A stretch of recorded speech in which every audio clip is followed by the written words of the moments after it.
اسلام اور ایمان اگر رہتا ہے بعد توحید کے تو صرف اور صرف وہ نماز ہے، اور صحیح نماز پڑھنا، وضو صحیح کرنا، نماز صحیح پڑھنا، یہ ایمان کے درخت کا پانی ہے۔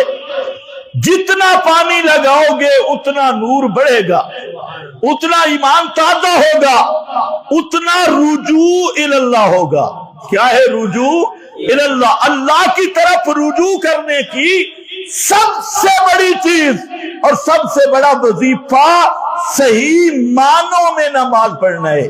جو آدمی نماز پڑھنا سیکھ گیا صحیح معنوں میں، اس نے اللہ کی طرف رجوع کرنے کا طریقہ سیکھ لیا ہے۔ تو ایمان کا نور جو تھا، میں نے کہا اللہ کی طرف رجوع کرنا، اور اس کی جو صورت ہے وہ نماز والی صورت ہے، یہ ہے اثر رجوع اللہ۔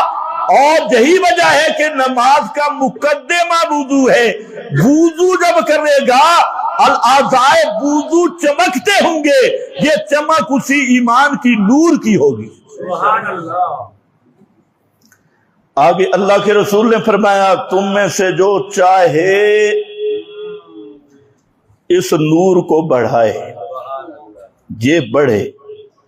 حضرت ابو ہریرہ کی بات کر رہا تھا کہ حضرت ابو ہریرہ جب وضو کرتے تو انہوں نے کہا بھئی یہ جو آ گیا نا حدیث میں بڑھاؤ، تو وہ یہاں تک بازو دھوتے، یہ مستحب نہیں ہے، سنت بھی نہیں۔ حضرت ابو ہریرہ کا ذوق ہے، یہاں تک دھوتے، یہ پنڈلیوں تک، نصف ساق تک پاؤں دھوتے، اور صحابہ کے سامنے نہیں کرتے تھے وضو، کیونکہ پتہ تھا کہ یہ سنت نہیں ہے۔ اپنا ایک ذوق ہے حضرت ابو ہریرہ کا، تو وہ وضو کرنے کے لیے چھت پہ چلے گئے، پیچھے آدمی پہنچ گیا، اس نے جب دیکھا اس نے کہا تو ادھر کدھر؟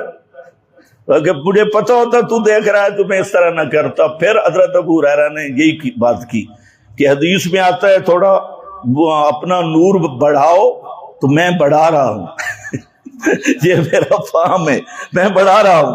تو اصل حدیث کا مقصد تو یہ تھا کہ وضو صحیح کرو، یہ نہیں کہ اوپر بڑھاؤ۔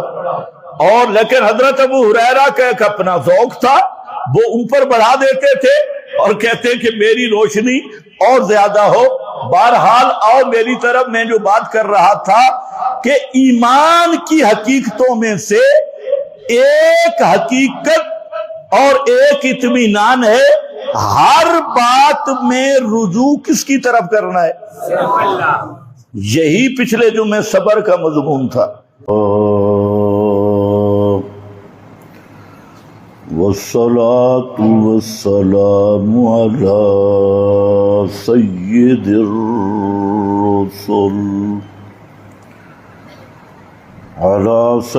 الرسل وخاتم الأنبياء، أما بعد فأعوذ بالله من الشيطان الرجيم، بسم الله الرحمن الرحيم، ويدعوننا رغبا ورهبا وكانوا لنا خاشعين،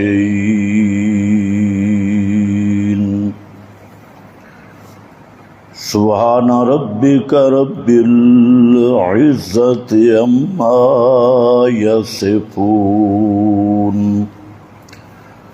وسلام على المرسلين، والحمد لله رب العالمين۔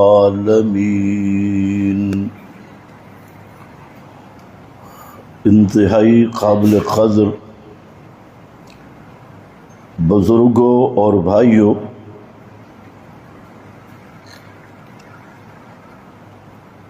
اللہ رب العزت نے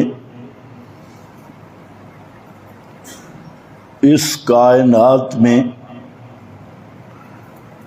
سب سے بڑی نعمت اور سب سے بڑا فضل وہ ایمان کو قرار دیا کہ جس آدمی کو صحیح ایمان نصیب ہو جائے اس پر اللہ کا سب سے بڑا فضل اور کرم ہو گیا، اور وہ آدمی اللہ کے ہاں سعادت مند ہے۔ ایمان کا تعلق ہے دل کے ساتھ، زبان کے ساتھ نہیں۔ ایمان کا مرکز، محل وہ دل ہے،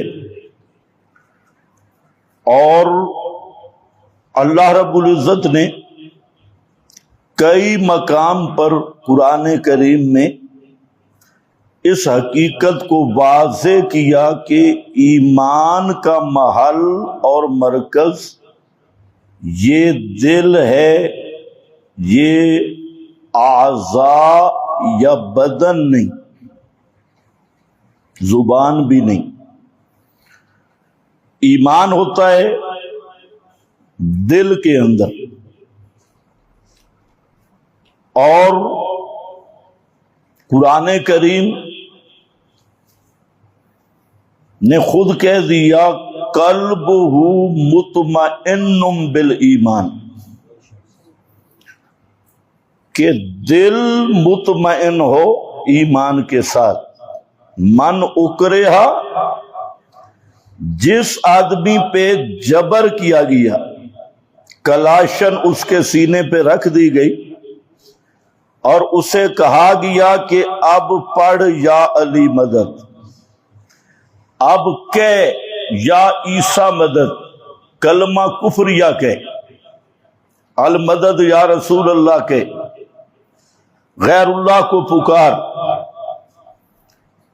فرمایا اب دو صورتیں ہیں، ایک یہ ہے کہ یہ ڈٹ جائے، پک جائے، کہ جان چلی جائے لیکن کلمہ کفر کا میں زبان پہ نہیں لاؤں گا، تو یہ اعلیٰ درجے کا شہید ہے، عظیمت والا شہید ہے، اور سب سے خوبصورت موت ہے، اعلیٰ درجے کی شہادت والی۔ لیکن اگر جہاں حوصلہ کمزور ہو گیا ہے تو فرمایا زبان سے اگر کلمہ کفر کہہ دے، بشرطے کہ دل مطمئن ہو ایمان کے ساتھ، تو جان بچانے کے لیے میں نے اسے گنجائش دے دی ہے۔ کلمہ کفر کا زبان کے ساتھ تو کہہ سکتا ہے، لیکن شرط ہے قلبہ مطمئن بالایمان، ایمان کے ساتھ دل مطمئن ہو، تو اس کی رخصت دی ہے۔ عظیمت یہ ہے کہ جان دے دے، زبان کو بھی کفر سے محفوظ رکھے، لیکن اجازت مل گئی۔ تو یہاں ایک حقیقت یہ بیان کی کہ ایمان کا محل کیا ہے، دل ہے، قلبہ مطمئن بالایمان۔ دوسرے مقام پہ جب اصحاب رسول کی عظمت بیان کی گئی تو وہاں پر کیا جملے ہیں، کتب فی قلوبہم، فی قلوبہم الایمان، کہ ان کے دلوں میں اللہ نے خود ایمان لکھ دیا۔ کتب فی قلوبہم الایمان، دلوں کے اندر ایمان لکھ دیا۔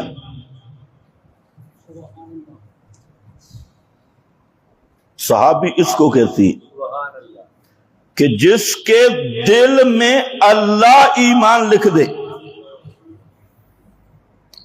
اور اس کی گارنٹی دینے والا بھی اللہ ہے. پھر فرمایا امتحن اللہ قلوبہم للتقوی، قلوبہم دل کی بات ہے.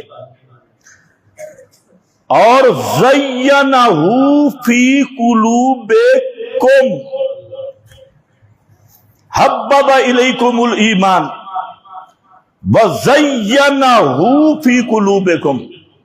تمہارے یہ اصحاب رسول کو خطاب ہے اور اگلے پچھلے ساروں کو.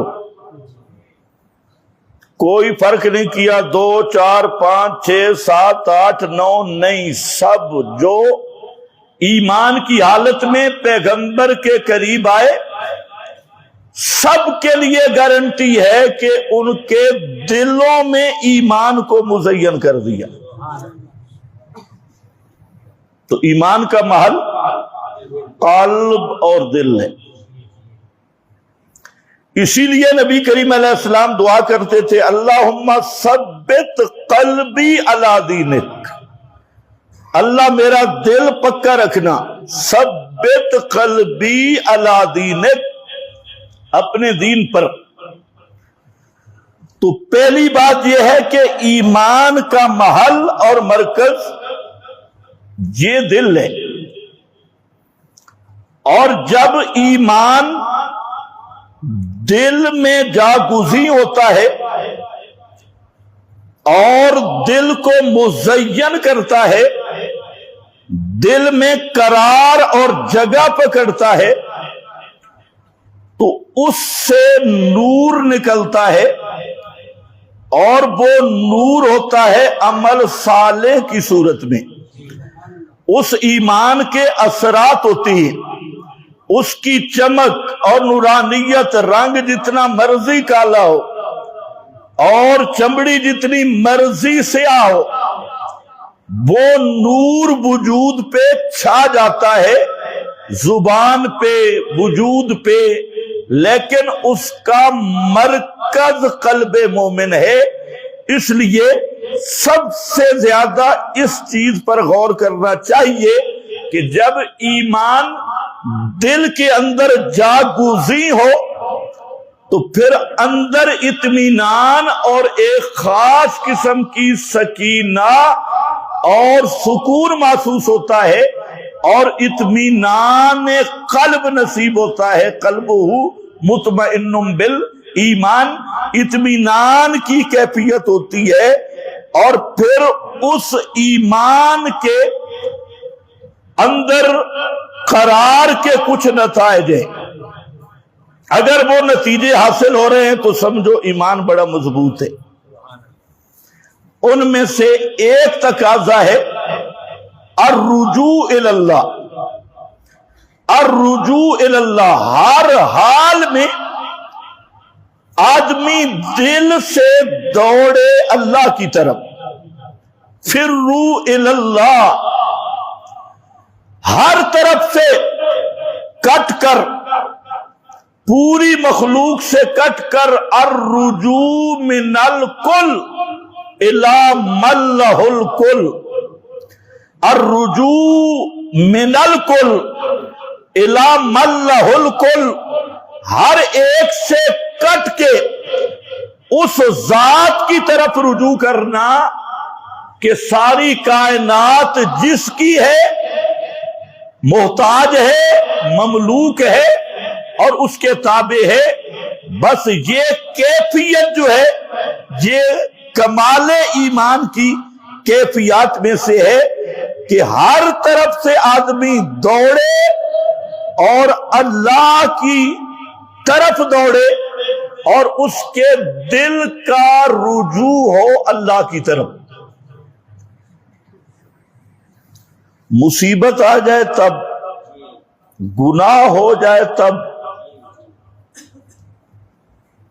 گناہ ہو جائے تب، گناہ کیے پھر بھی اللہ کی طرف دوڑنا ہے. مصیبت آ گئی، مصیبت دینے والا کون ہے؟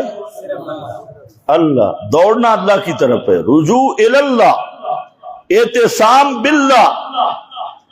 یہ حالت جو ہے یہ ہے وہ اطمینان کی حالت، کہ جب آدمی کے دل میں یہ راسخ ہو جائے کہ جو کچھ بھی میرے ساتھ ہو، مصیبت ہو، خوشی ہو، حتیٰ کہ بغاوت ہو، گناہ ہو، بڑے سے بڑا ہو، میرا دربار صرف ایک ہی ہے، ادھر ادھر سے مار کھا کے پھر بھی جھک جائے اللہ کے دروازے پر، تو یہ ہے ایمان کی اصل حقیقت۔ اور اسی کو انبیاء نے بیان کیا۔ زبانی ایمان کچا ہے، اوپر مواحد بن گئے، 3-4 جمعے سنے، قبر کی پوجا چھوڑ دی، غیر اللہ کی پوجا چھوڑ دی اور نفس کی پوجا شروع کر دی، تو پھر مواحد تو نہ بنانا۔ کئی ساتھی ہوتے ہیں 4-5 جمعے پڑھ کے مواحد بن جاتے ہیں، پھر آوارہ ڈنگر بن جاتے ہیں، جدھر منہ ادھر چلا۔ تو بھئی یہ تو جب توحید ملی ہے، اب تو تمہیں جنت کا موٹر وے مل گئی ہے، اب یہاں سونا نہیں، اب یہاں پہ چلنا ہے، اور سارا مقام تو شروع یہاں سے ہوتا ہے، سارے اعمال تو یہاں سے شروع ہوتے ہیں، اللہ کی طرف دوڑ تو یہاں سے شروع ہوتی ہے۔ جب قبروں کی طرف دوڑ رہا ہے تو وہ تو اللہ کی طرف دوڑے ہی نہیں، ایمان ہی نہیں، وہ جدھر مرے پھرے۔ جب غیر اللہ کی طرف دوڑ رہا ہے تو ایمان ہی نہیں۔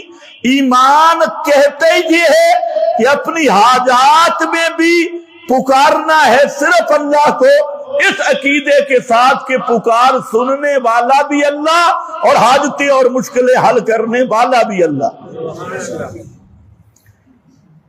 لیکن اندر بھی ایک کرنٹ ہونا چاہیے، محنت ہونی چاہیے کہ ایمان مضبوط ہو۔ ایمان تو نور ہے، قرآن بھی نور ہے، اور دل میں اندھیرا ہو، موحد کا دل میں اندھیرا اور ظلمت ہو، یخرجہم من الظلمات الی النور۔ اللہ فرماتے ہیں اللہ ولی الذین آمنوا، اللہ ولی ہے مومنوں کا، مومنوں کا۔ اچھا کیا ولایت ہے؟ یخرجہم من الظلمات الی النور۔ سوال ہے یا اللہ مومن جو ہے یہ اندھیرے میں ہے کب؟ مومن کا کون سا اندھیرا ہے؟ اللہ ولی الذین آمنوا، اللہ ان کا دوست ہے جو ایمان لائے۔ یخرجہم من الظلمات الی النور، اللہ ان کو اندھیروں سے نکالتا ہے روشنی کی طرف۔ تو سوال ہے جب مومن ہے تو ظلمت کیسی؟ ظلمت کیسی؟ یہ ظلمت وساوس کی ظلمت ہے، یہ ظلمت حالات کی ظلمت ہے۔ مومن پہ ایسے حالات آتے ہیں کہ وسوسے پڑنے لگتے ہیں کہ پتہ نہیں میرا مذہب بھی حق ہے یا نہیں۔ مومن پہ ایسے حالات آتے ہیں، وسوسے آنے لگتے ہیں کہ پتہ نہیں اس معاملے میں اللہ میری مدد کرے گا بھی صحیح یا نہیں۔ مومن پہ ایسے حالات آتے ہیں، وسوسے آنے لگتے ہیں، پتہ نہیں میری جان مال پتہ نہیں بنے گا کیا۔ یہ جو وسوسہ ہے یہ ظلمت ہے۔ فرمایا جب مومن کو یہ وسوسے آنے لگے تو اللہ اپنے نور توفیق سے اس کو روشنی کی طرف نکال دیتا ہے۔ سبحان اللہ۔ اور ساتھ دوسرا پارٹی بھی ہے، دوسری پارٹی بھی ہے جن کے اولیاء طاغوت ہیں، شیاطین، وہ کیا ہے؟ یخرجونہم من النور الی الظلمات، وہ روشنی سے اندھیرے کی طرف نکالتی ہیں۔ تو یہاں پر بھی وہی سوال ہے یا اللہ وہ تو ہیں اولیاء طاغوت کافر ہیں، تو کافر کے پاس نور کہاں سے آ گیا کہ نور سے اندھیرے کی طرف؟ تو یہ نور انابت الی التوحید، مسئلہ سنا تھا، سمجھ آ گیا تھا، آنے لگا تھا، قبول کرنے کے قریب تھا، یہ اس کے سامنے نور روشنی آ گئی کہ یہ مسئلہ حق ہے، یہ عقیدہ حق ہے، اس کے دلائل صحیح ہیں، بس اسی پر تھا۔ کسی مولوی کی تقریر سنی، کوئی جھوٹی روایت سنی، اور کوئی کسی مولوی نے گپ سنائی، کوئی خواب سنایا، شیطان نے تھاپڑا لگایا، من النور الی الظلمات، پھر انہی اندھیروں میں چلا گیا۔ تو مومن کو چاہیے کہ اپنے دل کو روشن رکھے، اور دل روشن رکھنے والی کتاب وہ قرآن ہے، اور یہی نور قیامت کے دن ظاہر ہوگا، ایمان کا نور، باطن کا نور۔ فرمایا نورہم یسعی بین ایدیہم وبایمانہم، فرمایا کہ قیامت کے دن ان کا نور ایمان، اس کی روشنی ہوگی۔ جب حساب کتاب مکمل ہوگا، پورے میدان محشر میں اندھیرا ہوگا اور کوئی بلب شلب روشنی نہیں ہوگی، تو اس وقت پھر روشنی ہوگی اپنے ایمان والی۔ ایمان جس کا جس قدر مضبوط ایمان ہوگا، اس قدر وہ ایمان کی روشنی تیز ہوگی۔ نورہم یسعی بین ایدیہم، آگے بھی نور، دائیں بھی نور، نور ہی نور۔ اور پھر جو پیچھے صوفی ہیں، وہ پیچھے کہیں گے یار تم بھی ذرا ٹھہر جاؤ، نقتبس، تھوڑا ٹھہر جاؤ، ہم بھی تمہاری روشنی پہ چلنا چاہتے ہیں، ہمارا اپنا ایمان تو ہے نہیں، لیکن تمہاری روشنی میں ہم بھی چلنا چاہتے ہیں۔ جیسے کسی کار موٹر کی لائٹ خراب ہو جائے، وہ دوسری موٹر کی لائٹوں کے سہارے کہتے ہیں مجھے بھی لے چل، لیکن وہاں اس طرح کی موٹریں بھی نہیں ملیں گی۔ تو نور کیسے پیدا ہوتا ہے؟ سبحان اللہ، ایمان کا نور۔ ایک حدیث یاد آ گئی، حضرت ابو ہریرہ رضی اللہ تعالیٰ عنہ، یہ جب وضو کرتے تھے تو بسا اوقات لوگوں سے چھپ کے کرتے تھے۔ ایک دفعہ چھت پہ چڑھ گئے وضو کرنے کے لیے، ایک بندہ پیچھے پہنچ گیا، یہ کیا ہے؟ ان کا اپنا ایک ذوق تھا، مسئلہ نہیں تھا، ذوق تھا۔ ذوق یہ تھا کہ نبی کریم علیہ السلام نے فرمایا قیامت کے دن مومن کے وضو والے اعضاء چمکتے ہوں گے۔ صحابہ کرام نے پوچھا نا نبی پاک علیہ السلام سے کہ کیف تعرف، اللہ کے رسول آپ ہمیں پہچانتے ہیں، جو بعد میں آئیں گے آپ کی وفات کے، ان کو کیسے پہچانیں گے؟ سوال سمجھے، اچھی طرح سمجھو، موضوع کہیں رہ نہ جائے، رجوع اللہ پہ میں نے آنا ہے، آیت وہی پڑھی ہے۔ بعد والوں کو کیسے پہچانیں گے؟ سوال ذرا سمجھو، کرنے والے کون ہیں؟ وہابی نہیں، صحابی، ان کو تو وہابی کہتے ہو، ورنہ وہ بھی پکے وہابی تھے، اصل وہابی وہی تھے۔ وہابی کا معنی کیا ہوتا ہے؟ وہاب والے، وہاب والے تھے۔ وہاب کا معنی بغیر مانگے کے دینے والا، اور جن کو بغیر مانگے کے ملتا ہو وہ قبر پہ کیوں جائیں گے مانگنے کے لیے؟ وہ تعزیہ تبوک سے مانگنے کے لیے کیوں جائیں گے؟ تو اصل وہابی وہ ہے جو صرف اس سے مانگنے والا ہو، غیر اللہ سے مانگنے والا نہ ہو۔ خیر، صحابی پوچھتا ہے کیف تعرف، آپ کیسے پہچانیں گے جو بعد میں آئیں گے؟ لفظوں پہ غور کرو، کیف تعرف، پہچانوں گے کیسے؟ اچھا پہلے تو یہ بتاؤ کہ صحابہ کا عقیدہ ہوتا حاضر ناظر کا، علم غیب کا، عرض اعمال ریبنڈ والا عقیدہ کہ صبح و شام عرض اعمال پیش ہوتی ہیں اور نام بنام درود بھی پیش ہوتا ہے، فلانا شناختی کارڈ سمیت، فلانا پتر فلانے دا، فلانا بیٹا فلانے کا، اور روزے پہ بھی آپ پہچان لیتے ہیں کہ یہ فلانا حاجی صاحب ہے، یہ فلانا. اگر یہ نظریہ صحابہ کا ہوتا تو سوال کرتے؟ یہ مسلم شریف پڑھ رہا ہوں، یہ مسلم شریف ہے. تو صحابہ کا سوال ہی دیکھو. پھر نبی کریم علیہ السلام نے یہ نہیں فرمایا میں تو روزے پہ آنے والوں کو پہچان لوں گا، مجھ پہ تو امت کے صبح و شام اعمال پیش ہوں گے، درود کے ضمن میں شناختی کارڈ سارے جمع ہوں گے میرے پاس، ایک ایک امتی کو میں پہچانوں گا. نہیں، آپ نے فرمایا کہ میں پہلے یہ بتاؤ، ایک آدمی کے گھوڑے ہیں، باقی گھوڑے ہیں کالے سیاہ، اور ایک آدمی کے گھوڑے ہیں 5 کلیان. 5 کلیان سمجھتے ہو؟ ماتھا بھی سفید اور چاروں پاؤں بھی سفید، پاؤں بھی سفید، ماتھا 5 کلیان گھوڑے اور باقی سارے کالے سیاہ گھوڑے ہیں. تو جس کے 5 کلیان گھوڑے ہیں وہ پہچان لے گا. تو صحابہ نے عرض کی جی بالکل پہچان لے گا. فرمایا پھر سنو، قیامت کے دن میری امت کے وضو والے اعضاء چمکتی ہوں گی، علامت ہوگی امت کی، اس علامت سے میں پہچانوں گا. تو امتی وضو کرے ہی نہیں، کو امتی اور نماز کے قریب ہی نہ جائے تو اس کی پہچان کدھر ہوگی؟ وہ تو کہیں مودی کے ساتھ ہی پکڑا جائے گا. تو اس لیے وضو کا صحیح اہتمام کرنا، نماز کا.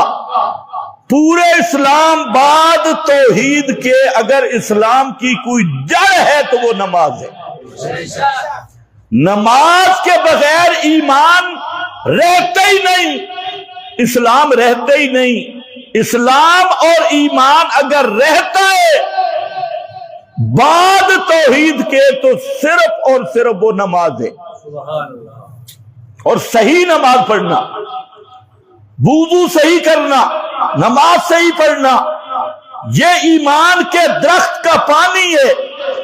جتنا پانی لگاؤ گے اتنا نور بڑھے گا، اتنا ایمان تازہ ہوگا، اتنا رجوع اللہ ہوگا. کیا ہے رجوع اللہ؟ اللہ کی طرف رجوع کرنے کی سب سے بڑی چیز اور سب سے بڑا وظیفہ صحیح معنوں میں نماز پڑھنا ہے. جو آدمی نماز پڑھنا سیکھ گیا صحیح معنوں میں، اس نے اللہ کی طرف رجوع کرنے کا طریقہ سیکھ لیا ہے. تو ایمان کا نور جو تھا، میں نے کہا اللہ کی طرف رجوع کرنا، اور اس کی جو صورت ہے وہ نماز والی صورت ہے. یہ ہے اصل رجوع اللہ. اور یہی وجہ ہے کہ نماز کا مقدمہ وضو ہے. وضو جب کرے گا الاعضاء وضو چمکتے ہوں گے، یہ چمک اسی ایمان کی نور کی ہوگی. سبحان اللہ. آگے اللہ کے رسول نے فرمایا تم میں سے جو چاہے اس نور کو بڑھائے، یہ بڑھے. حضرت ابو ہریرہ کی بات کر رہا تھا کہ حضرت ابو ہریرہ جب وضو کرتے تو انہوں نے کہا بھئی یہ جو آ گیا نا حدیث میں بڑھاؤ، تو وہ یہاں تک بازو دھوتے. یہ مستحب نہیں ہے، سنت بھی نہیں. حضرت ابو ہریرہ کا ذوق ہے، یہاں تک دھوتے. یہ پنڈلیوں تک، نصف ساکھ تک پاؤں دھوتے. اور صحابہ کے سامنے نہیں کرتے تھے وضو، کیونکہ پتہ تھا کہ یہ سنت نہیں ہے. اپنا ایک ذوق ہے حضرت ابو ہریرہ کا. تو وہ وضو کرنے کے لیے چھت پہ چلے گئے، پیچھے آدمی پہنچ گیا. اس نے جب دیکھا اس نے کہا تو ادھر کدھر؟ کہ مجھے پتہ ہوتا تو دیکھ رہا ہے تو میں اس طرح نہ کرتا. پھر حضرت ابو ہریرہ نے یہی بات کی کہ حدیث میں آتا ہے تھوڑا اپنا نور بڑھاؤ، تو میں بڑھا رہا ہوں. یہ میرا فہم ہے، میں بڑھا رہا ہوں. تو اصل حدیث کا مقصد تو یہ تھا کہ وضو صحیح کرو، یہ نہیں کہ اوپر بڑھاؤ. اور لیکن حضرت ابو ہریرہ کا ایک اپنا ذوق تھا، وہ اوپر بڑھا دیتے تھے اور کہتے کہ میری روشنی اور زیادہ ہو بہرحال آؤ میری طرف، میں جو بات کر رہا تھا کہ ایمان کی حقیقتوں میں سے ایک حقیقت اور ایک اطمینان ہے، ہر بات میں رجوع کس کی طرف کرنا ہے؟ یہی پچھلے جمعے صبر کا مضمون تھا، اور صبر کے مضمون میں ایک آیت آئی تھی، قالوا انا للہ وَإِنَّا إِلَيْهِ راجعون، یہ ہے وہ رجوع، انا الیہ راجعون۔ یا اللہ رب العزت نے سورۃ الانبیاء، نبیوں والی سورت، حضرت شیخ القرآن رحمت اللہ علیہ فرماتے تھے کہ یہاں اس سورت میں تو انبیاء کا ذکر کم ہے، سورہ انعام میں تو بہت زیادہ ہے، 18 نبیوں کا نام لیا، نام لیے 18 نبیوں کا، باقی کا اجمالاً۔ آگے مسئلہ سمجھانا تھا، لو اشرکوا لحبط عنہم ما کانوا یعملون، لیکن سورۃ الانبیاء میں اتنے نام نہیں، 4 نبیوں کی 4 حالتیں ذکر کی ہے سورۃ الانبیاء میں، نام اس کا سورۃ الانبیاء رکھا، تو اس کی وجہ تو فرماتے ہیں اس کی وجہ یہ ہے کہ اس سورت میں 2 مسئلے بیان ہوئے، ایک دعوت الانبیاء، سب انبیاء کی دعوت کیا تھی، ما ارسلنا من قبلک من رسول الا نوحی الیہ انہ لا الہ الا انا فاعبدون، سب نبیوں کی دعوت تھی الہ صرف اللہ ہے، اللہ کے سوا الہ کوئی نہیں۔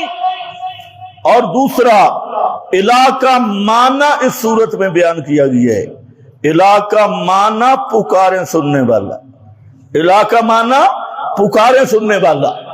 4 واقعات بیان کر کے اللہ نے دعوت انبیاء کا معنی بیان کیا کہ ہر پیغمبر نے یہی مسئلہ سمجھایا کہ لوگوں، ہر حاجت، ہر مشکل میں رجوع کرو اللہ کی طرف، اور دل سے رجوع کرنا ہے اللہ کی طرف، وہی تمہارا مرجع ہے، وہی قاضی الحاجات ہے، وہی حلال المشکلات ہے، وہی مشکل کشا حاجت روا ہے، اسی کے دربار۔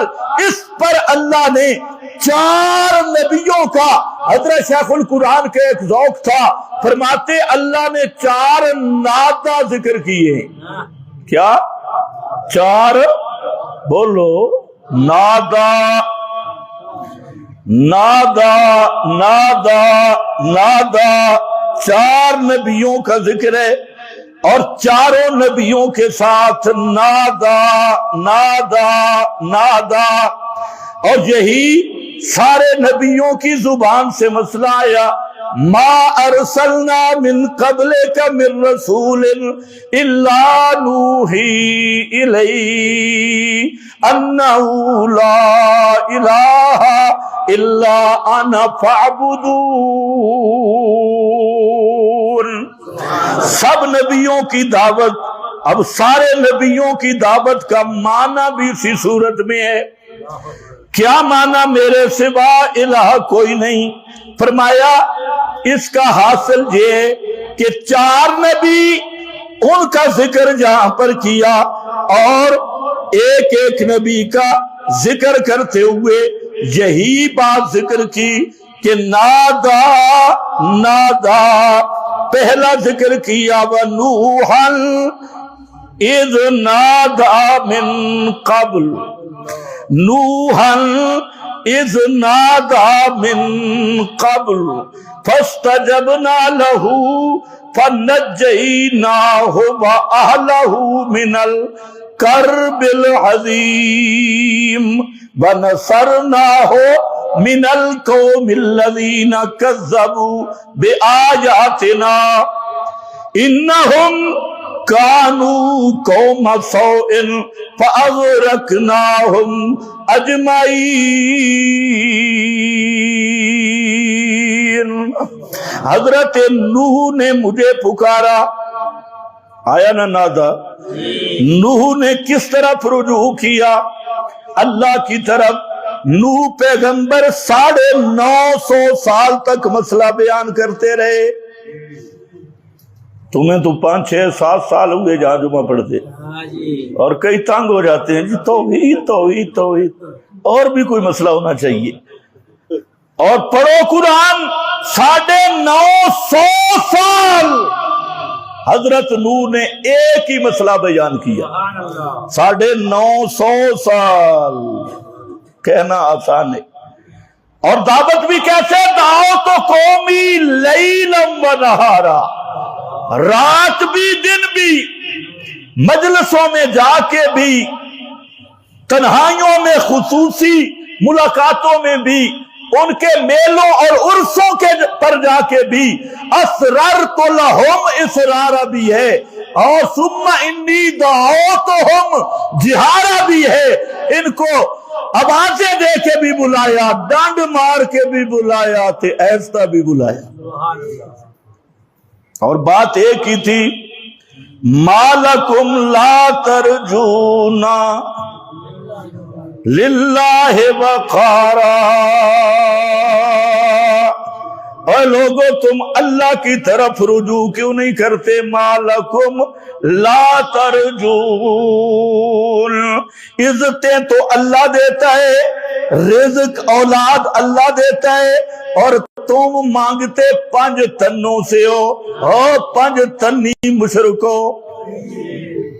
5 تن کی پوجا وہاں سے شروع ہوئی. لا تذرن ودن ولا سواء ولا یغوثا ویعوقا ونسرا.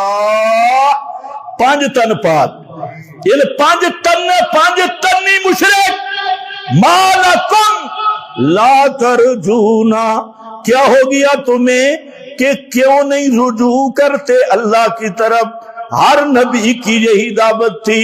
کیوں؟ ایمان کی حقیقت ہے جب بھی کوئی مسئلہ ہو تو رجوع کس کی طرف کرنا ہے؟ صرف اللہ کی طرف رجوع. وقت گزرتا گیا، کتنے آدمی مسلمان ہوئے؟ 40 42، بڑی روایت ہے تو 80. 950 سال گزر گئے. 950 سال. یہاں پاکستان میں تو فلانے پیر پھوکا مارا تے 90,000 مسلمان ہو گئے. ادھر پیر نے سلام پھیرا تے 70,000 مسلمان ہو گئے. کوئی کہتے ہیں جی یہ رکھے مسئلے کرتے ہیں، رکھے مسئلے، خشک مسئلے، لوگ کیا صحیح ہوں. حضرت نوح سے میٹھی زبان کس کی تھی؟ حضرت نوح سے کامل زبان کس کی تھی؟ پرتاثیر زبان کس کی تھی؟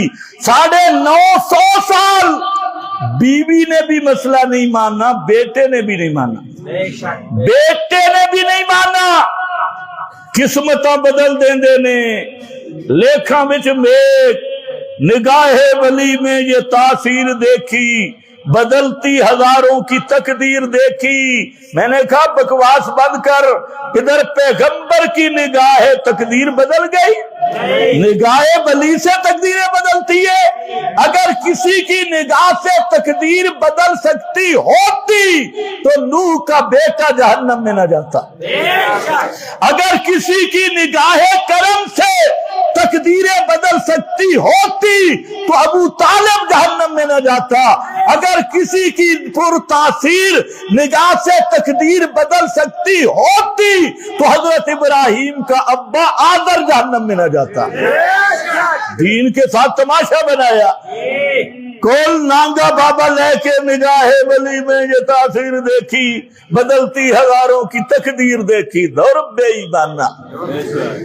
تقدیریں کس کے ہاتھ میں ہیں؟ یمحو اللہ ما یشاء ویثبت وعندہ ام الکتاب.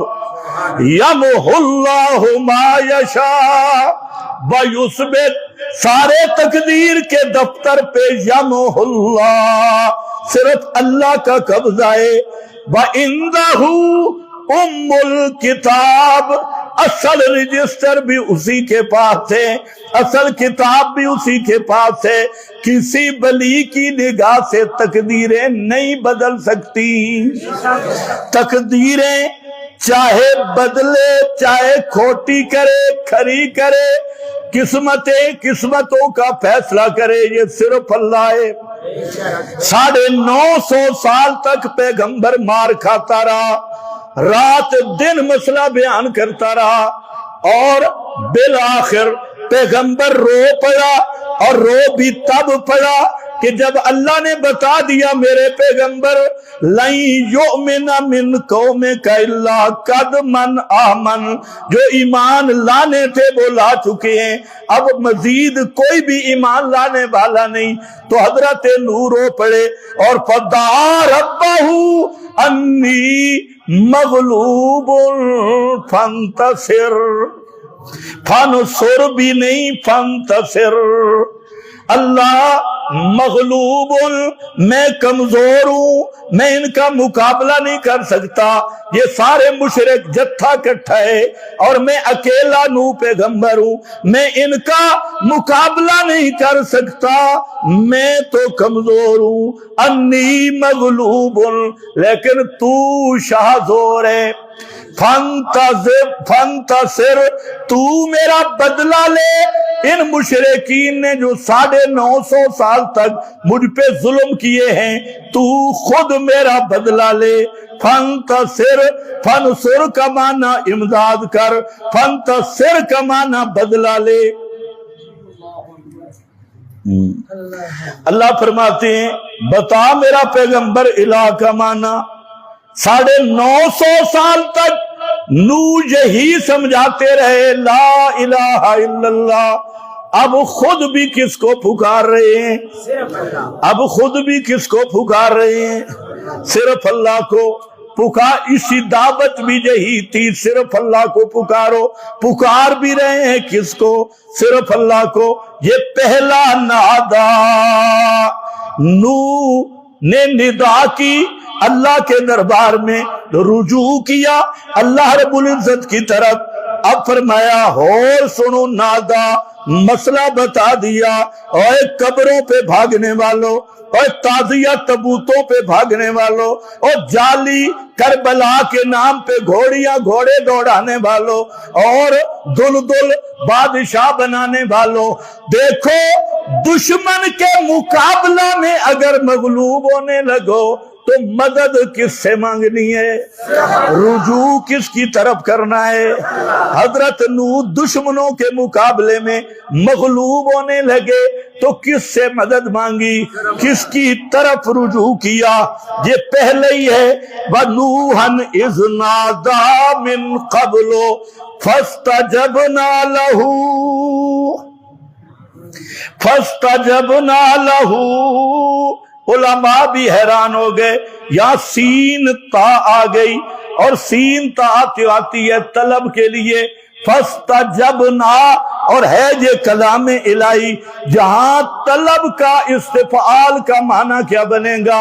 فاستجبنا لہو، اس کا معنی تجھے بنتا ہے ہم نے بڑے ذوق سے ان کی دعا کو قبول کیا، بڑے ذوق کے ساتھ ان کی دعا کو قبول کیا. فاستجبنا لہو فنجیناہ وأہلہ من الکرب العظیم.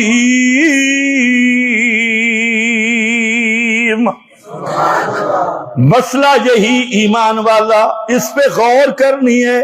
مصیبت آ جائے تعبید والے کے پاس نہیں جانا. یہ تو رات کو سویا ہے، لنٹر سے چوہا گر گیا، صبح پیر کمال کے دربار پہ ہے جی تعبید لکھ دو، راتی کوئی مسئلہ بنے.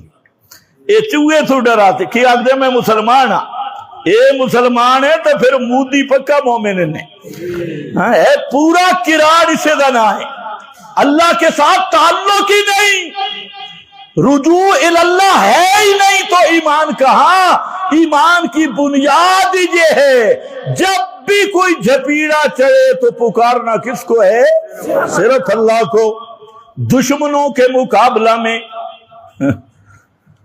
پیر صاحب نے تعویذ لکھ دیا، اس نے کہا بھئی یہ تعویذ ہے، 1.5 لاکھ روپیہ لوں گا اور گولی اثر نہیں کرے گی، کلاشن اثر نہیں کرے گی۔